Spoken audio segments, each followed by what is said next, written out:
nageenyi koo si haa ga'u kan namummaa kan biyyummaa kan oromummaa fi kan kanarraa adda ta'e immoo kan jaalalaa koo onnee koorraa maddee fageenya osoo hin daangessiin baadiyaa fi magaala keessa darbuun gaaraa fi saharaa qaxxaamuree tabbaa fi dhooqa bahuun bakkuma jirtutti nagaan koo si haa qaqqabu. Ani kunoo rabbiif haa galatuutii har'as qaqqabeen jira. Namni lubbuun jiru nagaan jiraachuu himuuf nagaa nama gaafachuun dhiisuuf malee dhugumatti nagaa keessa jiraadhee miti. Hammeenya fedhe keessa jiraataniyyuu waan keessa jiran dhokfatanii nagaa wal gaafatanii haasaa jalqabuun wanta dhalli namaa aadaa godhatedha. Anis kanumaafan nagaan jiraachuu koo himuun haasaa koo jalqabe.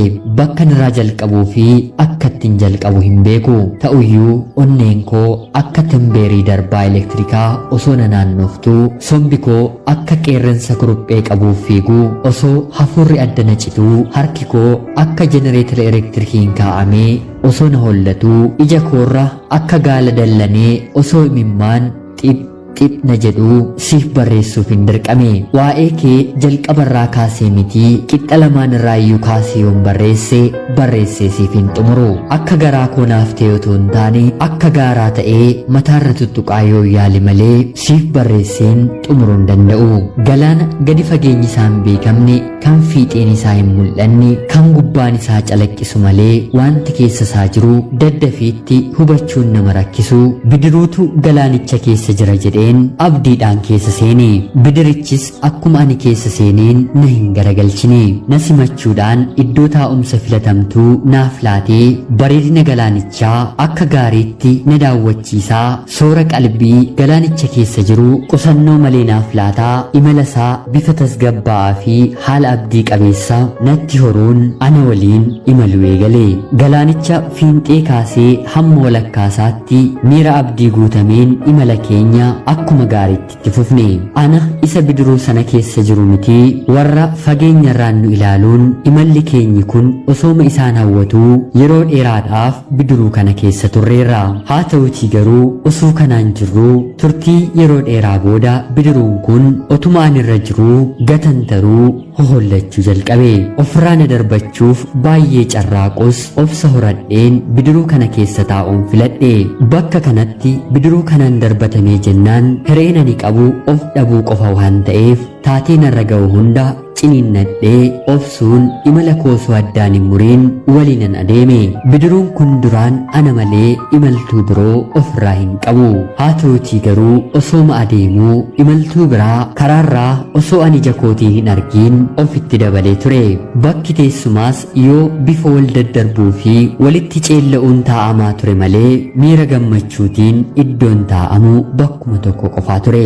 Akkasumas sooranni galaanicha keessa jiru bifa namaaf hin geenyeen wal saamaan yooma sooratame malee kan nama lamaaf hin geenyedha. Bakki sunii fi sooranni sunis isa anaaf laatamee bakka ani qofadhe sana qofaa ture. Boodarra garuu bakki taa'umsa koo kun akka duraatti natti toluu dhiisuu fi bifa isaa natti jijjiiruu jalqabe. Soorata duraan galaanicha keessaa karaa bidiruu sanaan argadhus kan duriirra natti xiqqaachuurra darbee qofas naaf laatamuu eegale. Anatu hin argine anatu hin hubanne malee imaltuu haaraa ani hin beeknetu bidiruu sana seensifamee santus hiree koo qooddachuun bakka koo kana qubachuuf carraaqaa waan jiru natti fakkaata. Iddoon taa'umsa koo natti dhiphatuun sooranni koos wanti natti hir'ataa dhufeefis kanumaafi. Ani haa arguu baatu malee kaapiteeniin yookiin immoo konkolaachisaan bidiruu kanaa anaa fi imaltuu haaraa kana sirriitti ni beeka. Silaawuu maaliitiif wallaala? kan seensise yoo isuma. Anis shakkii qofaan hafee osoo hin taane afaanii baafadheen bidiruu sana keessa namni gara biraa akka jiru yeroon gaafadhu deebiin konkolaachisaa bidiruu kanarraan argadhe lakkii namni gara biraan hin jiru jecha jedhu ture.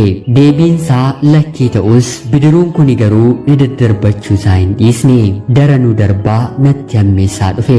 Yaabee deemuuf mallattoo hedduu natti agarsiisuun taa'umsa na dhowwe. Irraa bu'uuf iddoo kanatti bu'uuf jennaan lubbuu koo dhabuu baadhus galaanaan hidhamee miidhama hamaatu narraa akka ga'u sodaadhee akkasumatti jidduu kana jiraachuun ammas imala koo ittuman fufee obsee imala kootti ciniinnadhus hanga yoomii akkanattiin jiraadha jechuun obsi daangaanatti darbinaan boodarra lama dhabeessa ta'ee jiraachuu koorra takkaamaan galaanaan nyaatamuu takkaammoo qubsuma koo duraatti akkana deebistuuf murtoo koo baruutiif hin dirqame. Akkas jechuunis gara konkolaachisichaatti fuula koo deeffachuun gara jabeenyaan ittiin dubbadhe. Yaa konkolaachisaa bidiruu kana akkana ta'uu koorra na buusi yookiin immoo iddoo duraa koo naaf laadhu bakki ani ammarra jiru naaf hin taane jechuun bifa dallansuutiin yeroo